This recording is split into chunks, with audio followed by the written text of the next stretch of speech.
Thanks, Nico, for the opportunity. It's nice to see some well-known faces. First time I met Michael, I don't know whether he recalls this. We did a macroeconomic impact assessment of the private security industry when there was a piece of legislation on Mr. Zuma's desk. I'm serious. They wanted to prevent the private security industry in South Africa from owning more than 49% of shares in those companies. And obviously companies like Bosch and Siemens and a host of others were up in arms about this and threatening to disinvest. And with Dr. Roelof Botha from UJ, she was the best student I ever had at the old RAU. And today she's an acclaimed international econometrician. We did a macroeconomic impact study with the econometric model, and we proved to them that this could have disastrous effect on South Africa because this goes against the grain of private property rights. And in fact, one of Mr. Zuma's advisors actually attended that, Michael, and he told the president, please don't sign this. So I'm pretty chuffed about that one. Several years later, I was also instrumental as the lead researcher in a study, also an impact study, on what would happen if we go the Zimbabwe and Venezuela route and hand over our farms to some bureaucrats and politicians. And Ilse was also involved, and we also managed to play a part in stopping that. Private property ownership lies at the root of every successful country in the world, countries that have ultimately the resources to deal with the issues of sustainability, and we should be so grateful for this country's constitution, and we should back that to the hilt. It's been said that if you are not a socialist at the age of 17, you had no heart.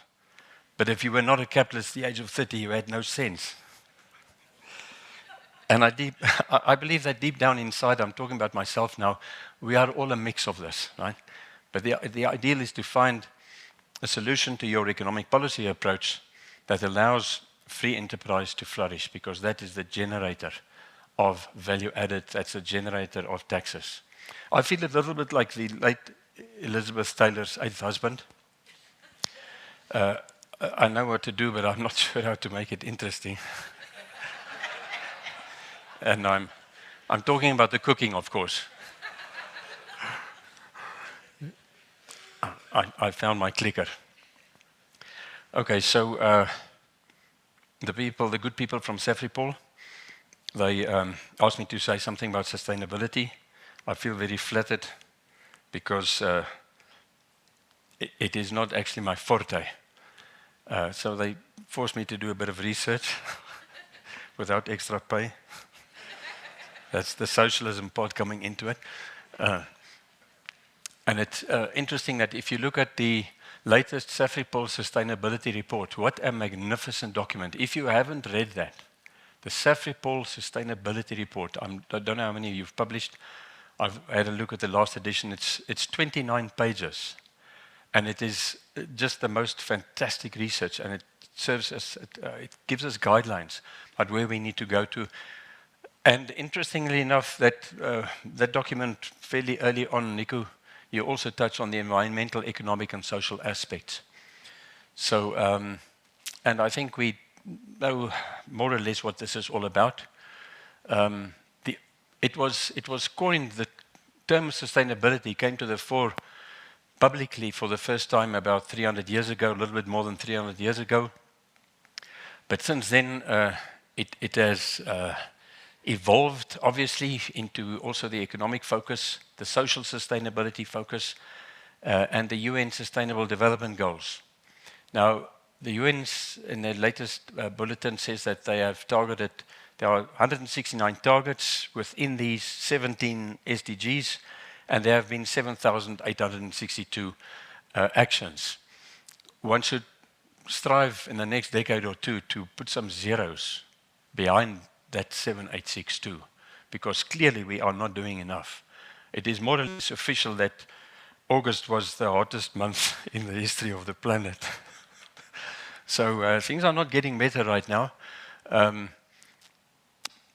Interesting point about the Safripol Sustainability Report, they also address the SDGs. They've identified 11 of them. within which they operate in that regard. The good news is that there has been progress. There has certainly been progress. If you look at, and all of these come out of the SDGs. The one that I'm going to get back to in a minute is the comprehensive social security programs. It is easier for higher income groups to do something about sustainability than it is for lower income groups, and that's a fact. So this is part of the equation. The biogas plants in rural India, we recently did a study, me and some researchers also, to look at the basic income grant in South Africa and to maybe eventually strive to do that in such a way that it's set at the minimum food level. And we also, as one of our case studies, we looked at the National Employment Guarantee Act. There's an Employment Guarantee Act in India, and it's essentially in the agricultural areas. And in May last year, I think they created 30 million jobs. That's half our population. And part-time jobs, but these people get skills and so on. So there's so much that one can do if you have the right policies in place. And so we can go through that list. I don't want to labor that too much because I want to get to the meat of the matter, which is the state of the economy. Solar panels in Ethiopia. And I just want to stop at that. 560 million trees planted in a single day. Okay, so how many trees are there in the world? Estimate is 400 billion. 400 with a B, billion. How many are cut down every year? Currently about 15 billion. If we don't start planting trees, our grandchildren are going to have a pretty tough time trying to find oxygen. Right? Can't mix that with whiskey. Or actually you can, I suppose. If Ethiopia, a country like Ethiopia, which is battling with a civil war, which doesn't remotely have the diversification and the strength of the South African economy and our resources, neither have they got a constitution vaguely even resembling our constitution. If they can plant 560 million trees, 500 million trees in one day, why the hell can't we do that? It doesn't have to be 560 billion. I'd go as far as to say that we should have a national tree planting day every month in this country. And if you roll this out at schools level, I mean, this can be done, right? Give the kids a break, right? For 1 hour, the next hour, somewhere near the school, wherever. You plant a tree. Have you got any idea what the nursery industry is going to do? They're going to take off, huh? By the way, they haven't paid me to say this. I mean, I really think this is a brilliant idea. Without trees, we're all stuffed. So, and this is something which is so pragmatic, it's so practical, and it can be done. And I'm convinced that if Nico and Nico spoke extensively about collaboration. Collaboration is so important, but I'm convinced that this can bind us all together. We need to find common denominators in South Africa, and it doesn't matter which political party you support, it doesn't matter which rugby team you support, as long as it's the Springboks. Those of you that haven't noticed, I have the 95 World Cup tie on. It's part of my. It's like a uniform. I don't know where I got this, but anyway, this is a Woolies polycotton. It's a Woolies polycotton. The 2-pack is always on a special. I'm an economist, you know, and it has enough cotton to feel vaguely comfortable, and it has enough polyester to last for 7 years. So, and this tie got presented to me by Lou Late's son, Louis Jr. He was in my class at UJ, where I taught economics for more than a decade. He was never in class. He was an entrepreneur and a smart kid, really a nice guy, but he came to see me every time before the test, and I gave him a crash course, and he was smart enough to pass. I think he got 62 or something like that. And his passing grade had nothing to do with the fact that I had a VIP pass to the President's Lounge at Ellis Park. Just for the record.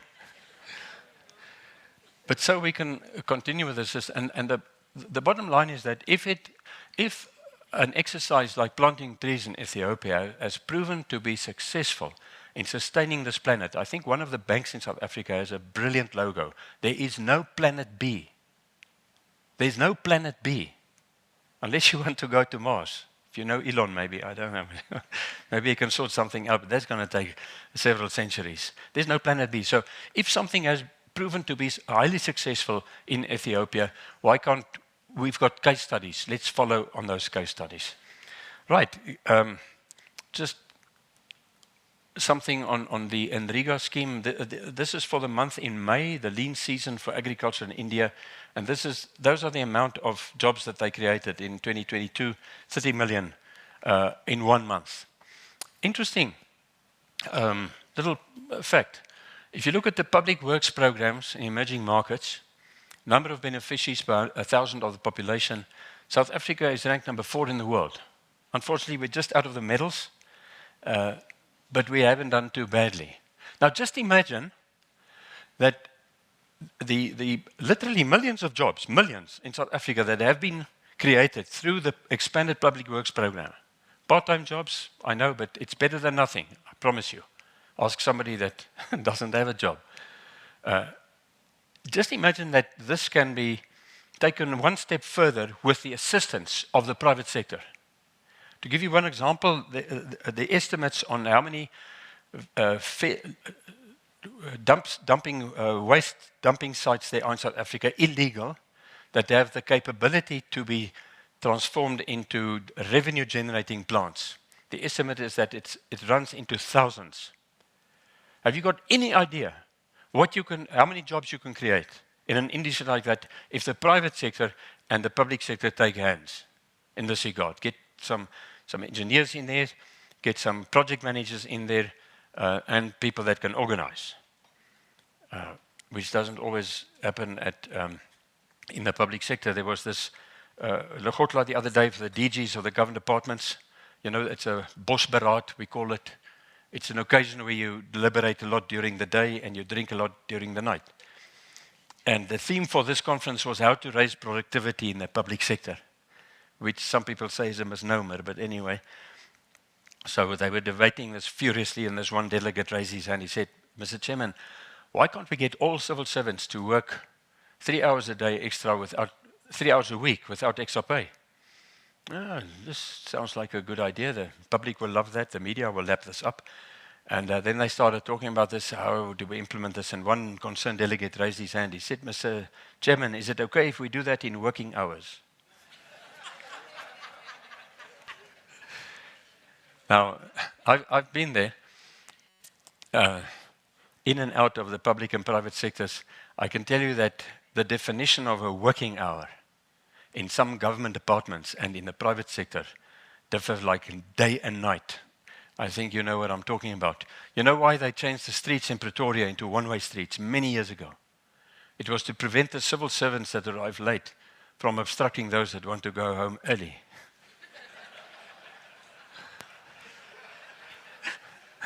It did wonders to the traffic flow, by the way. It's, not like Joburg.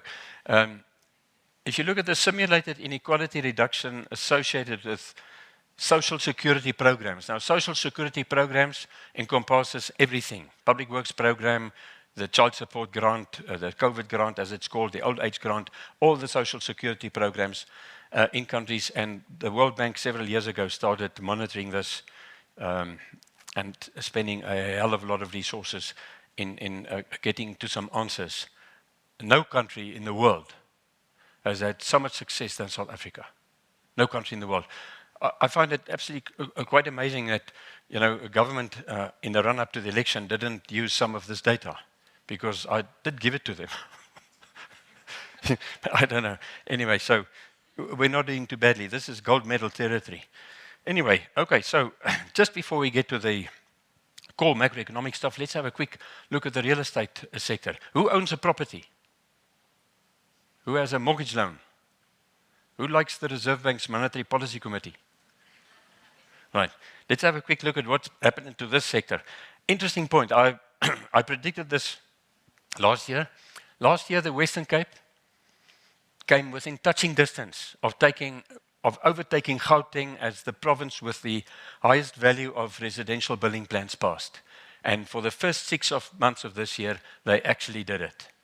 I don't always get my forecasts right, But when I do, I tell people. I was actually hoping that with the introduction, you would have mentioned the fact that I did win the Economist of the Year award, and that was based on the accuracy of my forecasts.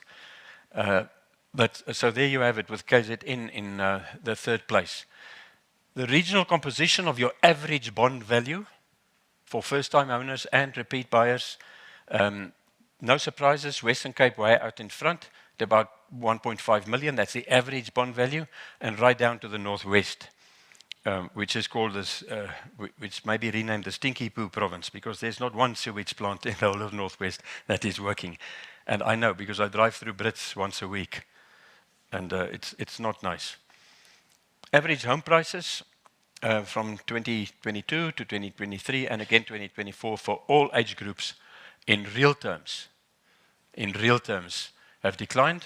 So that would not have been a very good investment. I predict a huge shortage of prime residential properties in the next 2 years as interest rates start coming down. And I'll emphasize it with this slide. The red line that you see there, the construction input price index, that is a proxy for what it's going to cost you to rebuild your house, the one you're living in. And the blue line is a proxy for what you can get for it.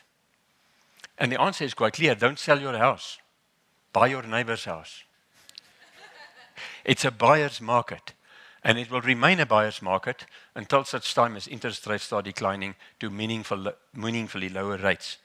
I'll say more about that as we go along. So, as any good economist, I need to start out with bad news. For this slide, I've chosen a theme from one of our neighboring countries. That's the Zimbabwean economy in the background. The figure on the left is probably the leader of the opposition, if he hasn't been beaten up yet, looking for the ballot papers from the last election. But at least there's been a positive out of the disaster that has befallen Venezuela and Zimbabwe as a result of nationalization. Nationalization is another word for stealing, except the thief is usually a politician or one of his relatives or an incompetent bureaucrat. Those two countries have become failed states, not because of a lack of resources, but because of the wrong economic policy choice. The choice of economic policy can either take a country to a next level, or it can act as a disaster to that country. If you take away the incentive for value added, then you have failed states like Zim and like Venezuela. But at least on a positive note, Mr. Chavez and Mr. Mugabe have both been nominated posthumously for the Nobel Prize for chemistry. I thought Nico would really like this one. They did something amazing. They changed those two countries' currencies into another substance. Oppas by die kraal, né? Right.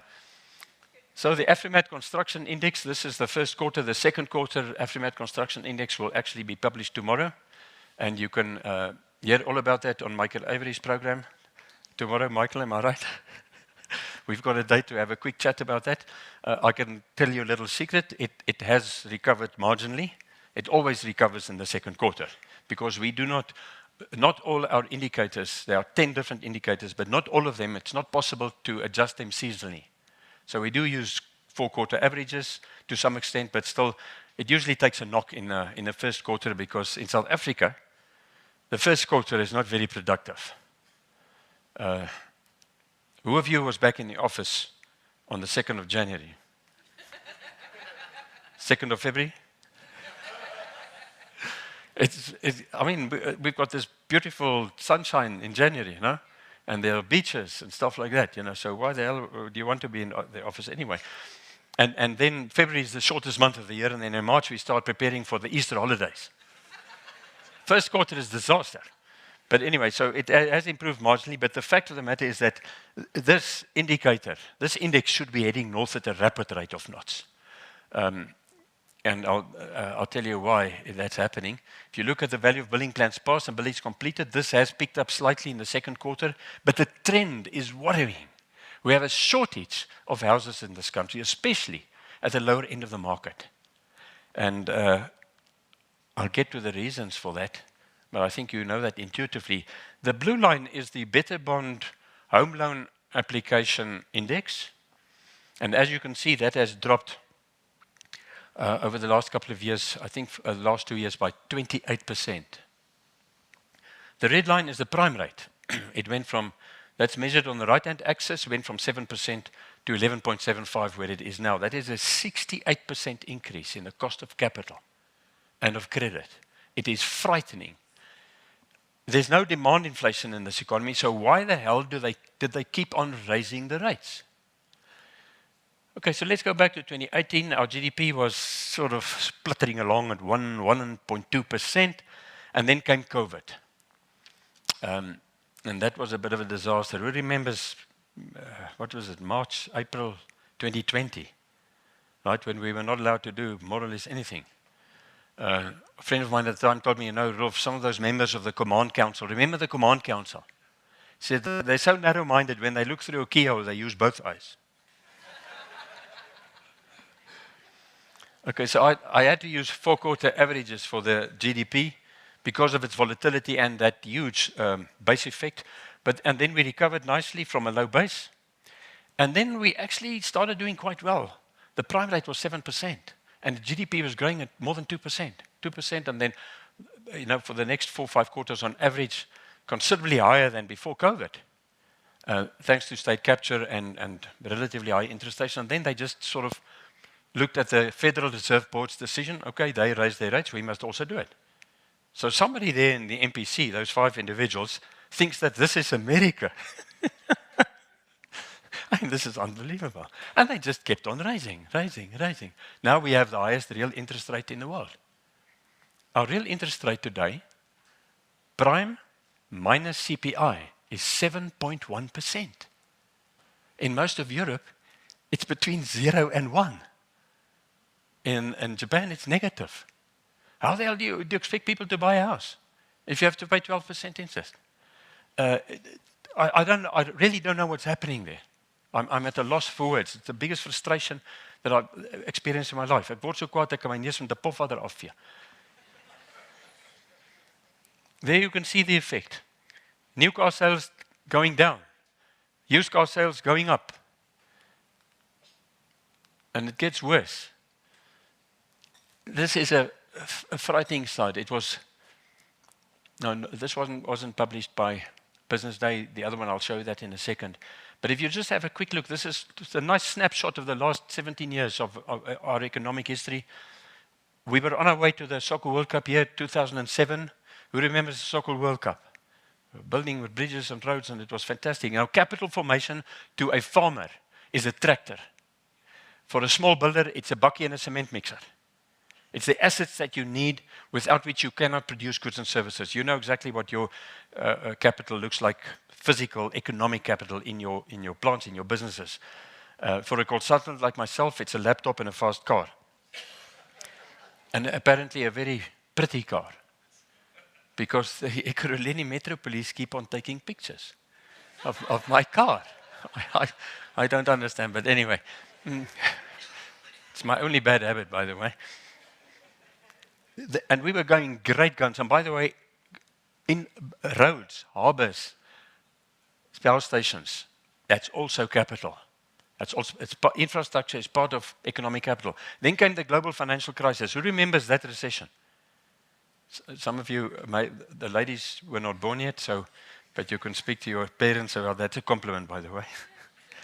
That was a real recession. At the time, a friend of mine told me, Doc, a recession is worse than a divorce because you also lose half your fortune, but you're still married. Which I find a bit cynical, but anyway.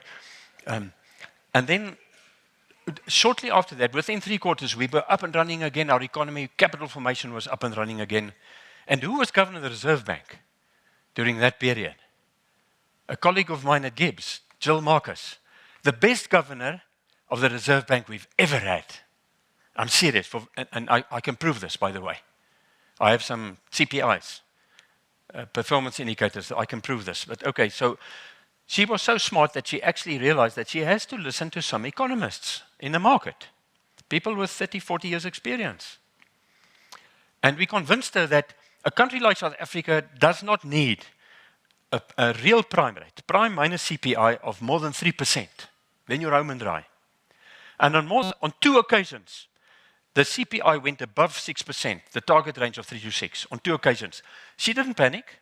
She realized on both occasions this was temporary exchange rate weakness. It will recover. It did recover. And she didn't mess with that. And the average real prime rate in her term of office was 3.1%. It is 7.1% today. That is a 130% increase in the real cost of capital. It's a miracle that this economy is growing at all, I promise you. Why they did that is absolutely beyond me. Okay, so 3 disasters hit this country, economically speaking. Jill Marcus retired, number 1. The new MPC appointed by Mr. Zuma, within 2 years, they took the real prime rate to 5%. Despite my objections and many other economists' objections. Then we had state capture, people looting, a head of Transnet that orders billions of rands of locomotives. They arrive here, oops, they don't fit on the railway lines. How stupid can you get? I mean, this is crazy.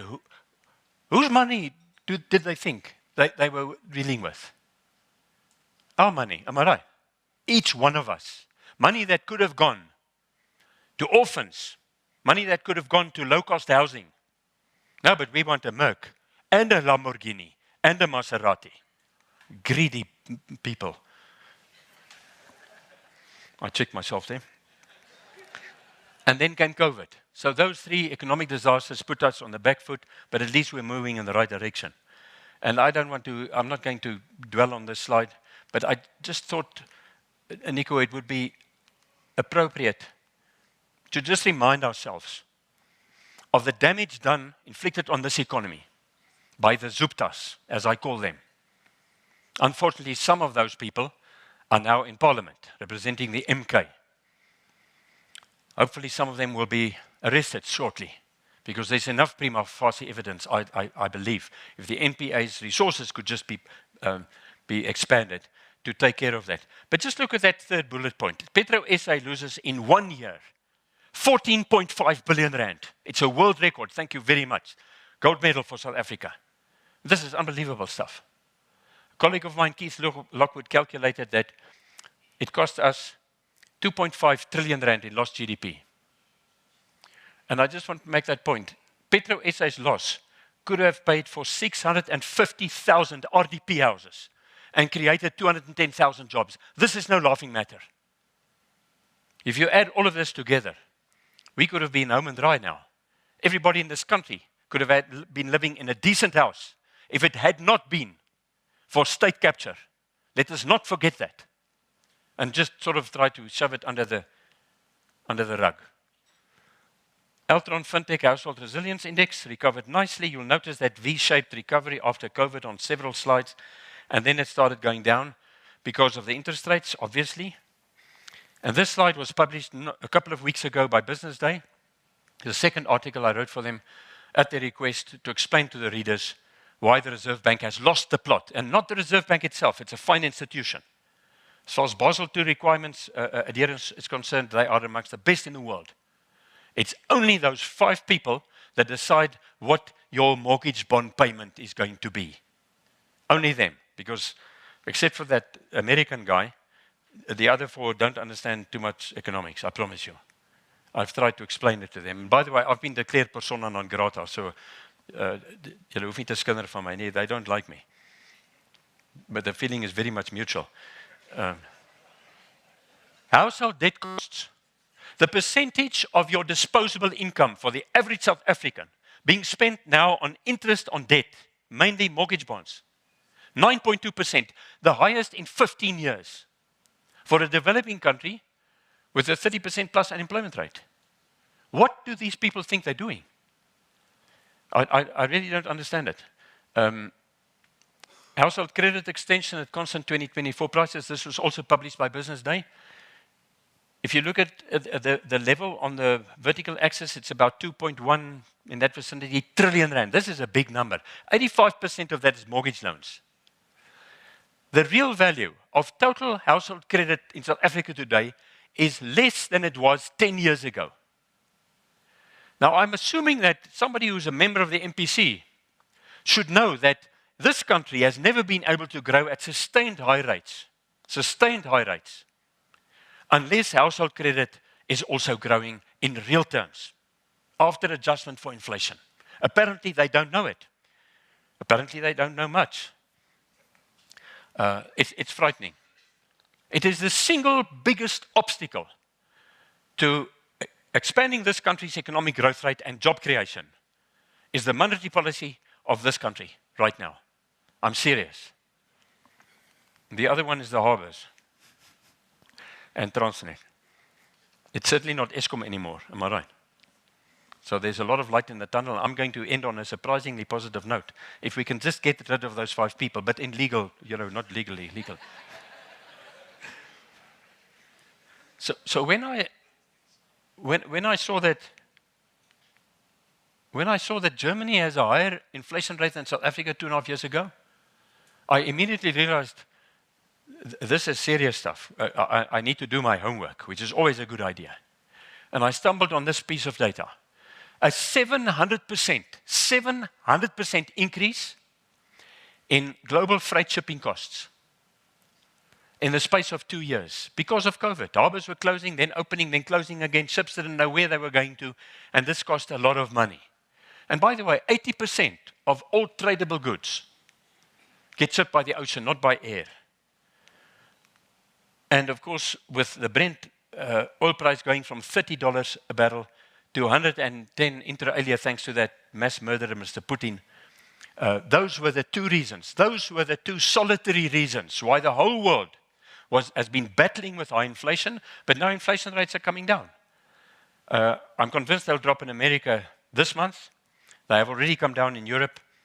And in South Africa, they're waiting for the Fed, I suppose. If I'd been governor of the Reserve Bank and I'd seen the latest CPI reading, 4.6%, it is smack bang in the middle of the target range, which they said originally, apparently. The word on the street, as Paul Simon says in one of his songs, is that they've abandoned the target range of 3 to 6%. This is frightening. They've abandoned that. It must be 4.5%, or very close to that. So they think that an emerging market and the southern tip of a difficult continent, far removed from the lucrative consumer markets of Europe and North America, can actually pinpoint to a decimal its inflation rate. They are not only stupid, they are crazy. This is a psychiatrist's dream, to have some sessions with those 5 people. Okay, so now it is 4.6%. So we've been patient. So what do? No. This figure came out a couple of weeks ago. No, let's wait until the end of September.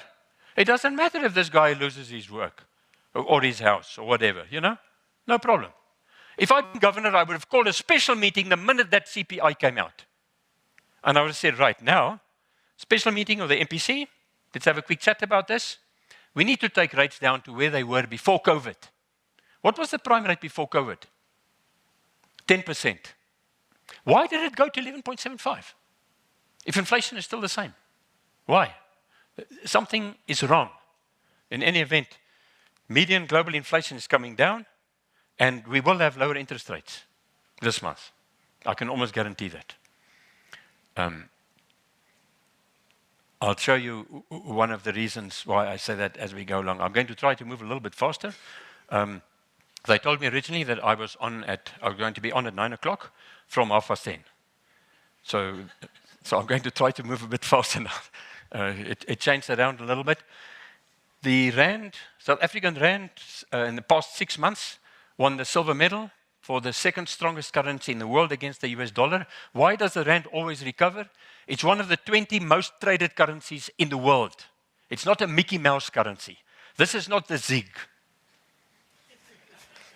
That's the Zimbabwe's new currency, but it's actually the zigzag, but let's not go there right now. By the way, you know the definition of an economist. It's somebody who will marry Charlize Theron for her money. Which is not a bad idea depending on the mood she's in. And it's a hell of a better than a communist. A communist is somebody, and I actually told this joke to Irvin Jim a couple of years ago. He didn't find it funny. But I told him at the ETV studios, Irvin, a communist is somebody who's got nothing, but he wants to share it with you. Our foreign direct investment inflows have hit a new record high in the last couple of quarters. Our financial account is looking pretty strong. We have fundamental monetary stability, 52 billion rand net inflow in the first quarter of this year. Our cumulative trade balance, we're looking this year at the 9th, and I'm predicting that the 9th successive year of a trade balance surplus in South Africa. We have fundamental monetary stability in South Africa. There's no need whatsoever to be overcautious with interest rates. Our manufacturing sector, volume-wise, a bit shaky, but as far as sales in real terms are concerned, and of course, here you have the qualitative impact as well, looking very good. That's one of our shining stars. Private sector and public sector capital formation picking up from a low base. And good news is that the Absa BR 6-month forward-looking PMI is at its highest level in several years, which is really good news, above 60%. Other good news is that our public finances are in fairly good shape. They're not perfect. There are economists that are forever talking about a fiscal cliff. Ons gaan nou hier afdonder, jy weet. We're going to fall over the cliff. Anyway, if there's a nice pool below you, not so bad. The fact of the matter is that at just above 70%, our public finances are not looking that bad. And Mr. Godongwana was smart enough in Feb. And this is textbook stuff. This is the type of stuff I teach to my students. Is that if you have a foreign exchange reserve kitty approaching 1 trillion rand, then you should use a bit of that money, as he did, 150 billion over 3 fiscal years, to stabilize your finances, because 2023, last year, was not a good revenue year. Mr. Kieswetter was not laughing all the way to the bank because commodity prices were low, and our mining sector, they were not doing as well as they should. So they did exactly what they should have done. And our public finance are actually in pretty good shape. It does remind me, however, of this lovely story about this little boy. He went with his dad to this bistro in Rosebank every Saturday morning, and he teamed up with his buddies from varsity and so on. Those that could make it, they have a raffle the previous Saturday, they pick a sports event, guess the scores, and the one that's closest, he pays for breakfast. And his kid enjoys this because he's got a trick. He tosses a 1 rand coin into the air, and he catches it neatly between his teeth. And he's very popular amongst the other kids there. And this morning something goes wrong, and the coin goes down his throat, and he starts suffocating, and they do everything wrong. You know, dop him om, slaan hom op sy rug. Nobody knows what to do, and panic ensues. Suddenly a gentleman approaches from the bistro, neatly dressed, almost like me. And he grabs the boy by the nuts and he squeezes real hard. Out comes the coin. And the father he's crying tears of joy. He embraces this guy. He says, "You saved my boy's life. What are you, a paramedic?" He says, "No, I work for SARS."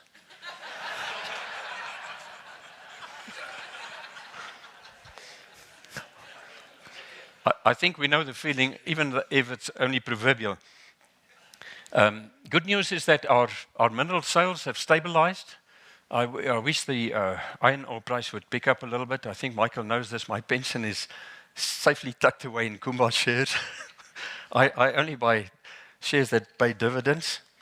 I don't care too much about the price at that point in time. Our tourism sector has recovered so magnificently. This is such a nice, long, pronounced COVID V recovery. 2 reports came out in the same week, kept me busy. The one was the biannual World Economic Forum's Travel and Tourism Development Index. The percentage on the vertical axis is the percentage score that these countries got out of what the United States got, because they are number 1 position, and we are number 1 in Africa, which is not so bad, and I think rather predictable. And in the same week, the International Conference and Convention Association published their list, and this is also based on quantitative evidence, the number of conventions, international and conferences, but they do it by city. And Cape Town is ranked above Rio de Janeiro, New York City, Manchester, Belfast, Beijing, Frankfurt, and I deliberately put in Auckland and Perth. 75 years since the Springboks beat the All Blacks 4 games in a row. Salty Durant's span. Thanks. I mean, what a magnificent team. I mean, they've done so much to bind us together. We've got so much to lose in this country. The post-COVID recovery rate for tourist arrivals also heading back to 100%, which is good news. And these are the countries that support us, not only from a tourism perspective, but also from buying value-added products from us. So there was this delegation to China last week, the week before that. You remember that?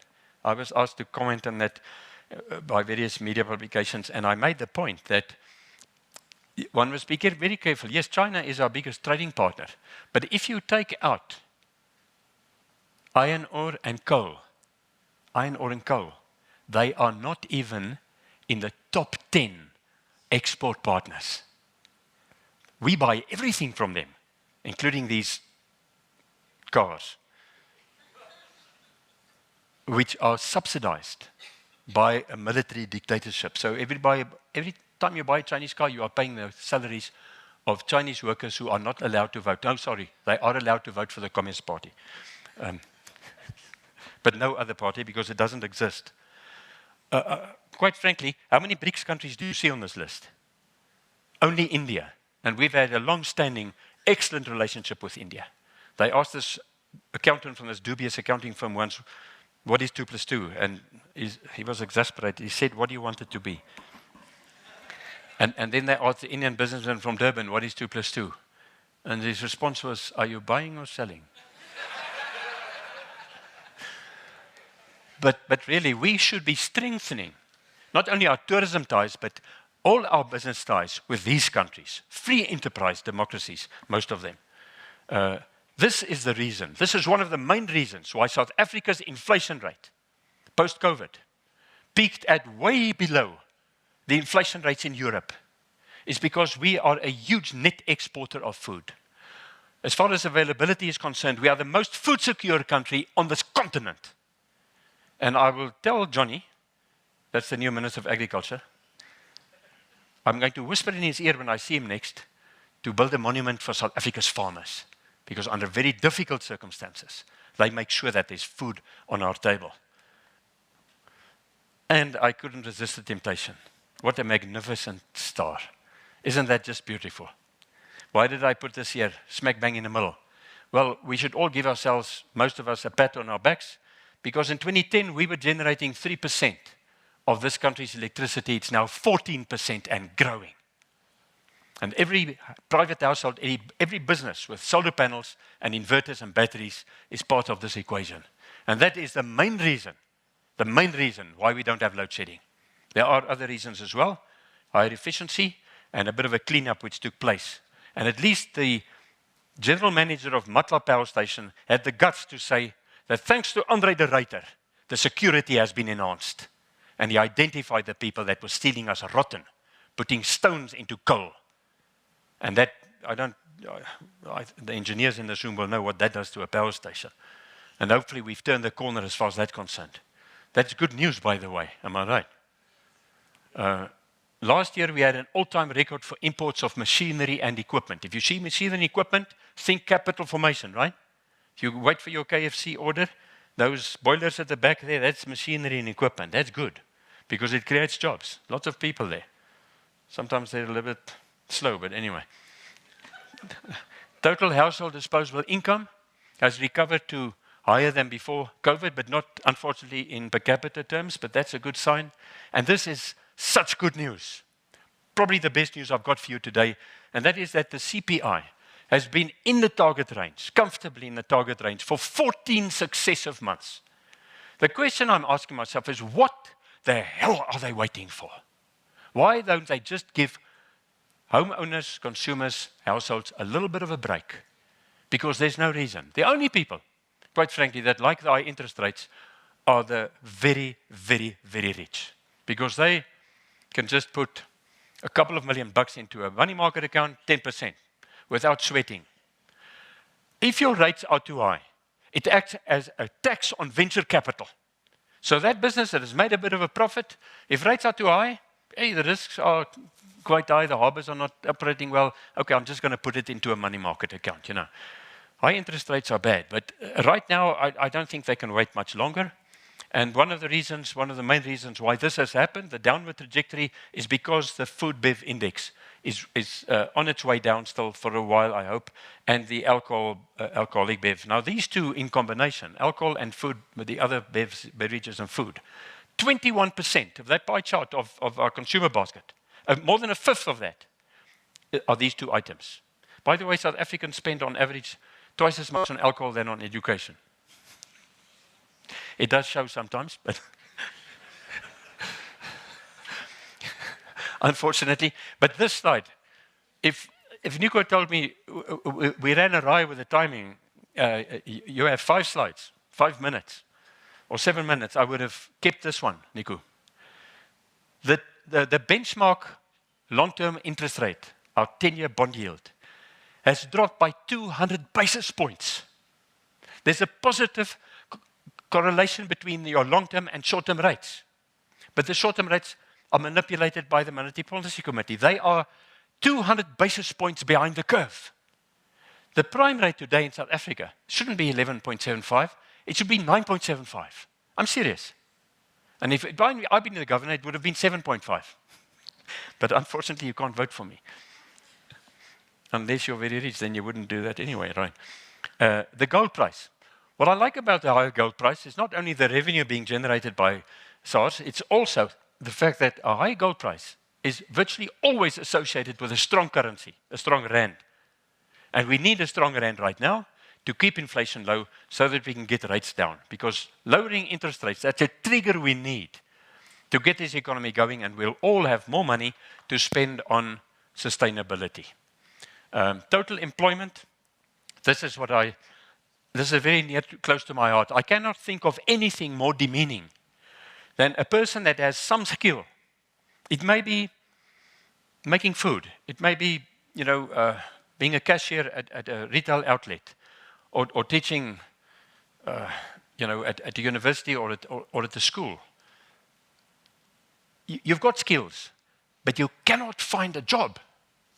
You cannot find a job. Month in, month out. I think it must be the most terrible thing that can happen to an individual. We created 10 million jobs through the RDP housing program in Mbeki's term of office, when we built 3.5 million houses. It's the most labor-intensive sector of the economy is construction.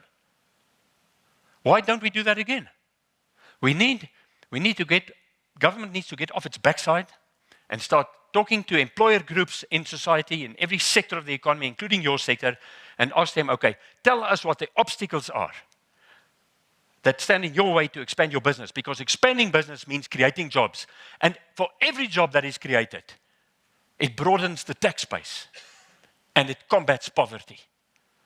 And that's why our only policy priority in this country for the next decade should be creating jobs. Put these ideological imperatives on the back burner, right?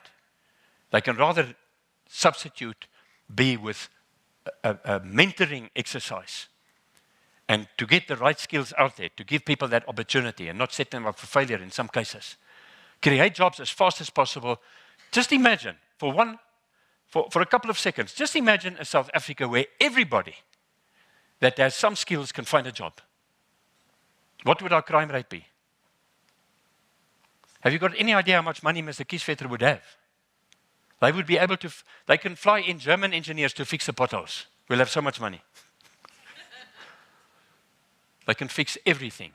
You can fix everything in this country. Well, actually, I'm saying that, but I want to ask you, do you think that the biggest problems we have right now, apart from sustainability, do you think they can be fixed? Of course they can. Look at our modern history. We've managed to get out of difficult situations every time. We are a resilient bunch because, inter alia, our cultural diversity. Adam Smith said, The Wealth of Nations. You remember that book, Adam Smith? Now, a more modern approach is that the true source of the wealth of nations lies in human creativity. Nico said earlier, the technology is there, right? Now, we don't, not only have we got access to technology, but we have only country in the world with 11 official languages. That tells you a hell of a lot about the depth of the creativity that lies within us. I am so optimistic about the future. I just wish I was a little bit younger. Thank you.